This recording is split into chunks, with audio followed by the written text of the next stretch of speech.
Hello guys, welcome back to Mallika শৈবুস channel. Guys, তোমরা সবাই কেমন আছো? আশা করি ভালো আছো। Let me comment know in the comment section যে কে কে ম্যাগি দিয়ে ভাত খাও। কি আর বলবো, রাত্রে কিছু রান্না করতে পারিনি, তাই ম্যাগি দিয়েই ভাত খাও। তোমাদেরকে ভিডিও দিতে পারছি না কারণ আমি খুব ব্যস্ত আছি। কিছু কারণবশত মানে ফর মাই স্টাডি পারপাস আমি একটু ব্যস্ত আছি, তো বাইরে আছি, তো সেই জন্যেই আর কি করব, তো নিজে রান্না করে খেতে হয়।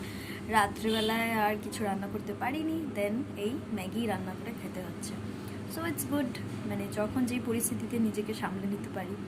সো আমার মনে হয় এটা সবচাইতে ভালো যে যেই পরিস্থিতিতে থাকো না কেন, সেক্ষেত্রে নিজেকে মানে ইসে করে নেওয়া উচিত যে না আমি মানে ভাত দিয়ে এটাই খাবো। তো এই জিনিসটা হয়ে গেলে না খুব মুশকিল হয়ে যায়, তো এটা আমি পারি। তো কে কে এটা সাপোর্ট করো, please let me no in the comment section.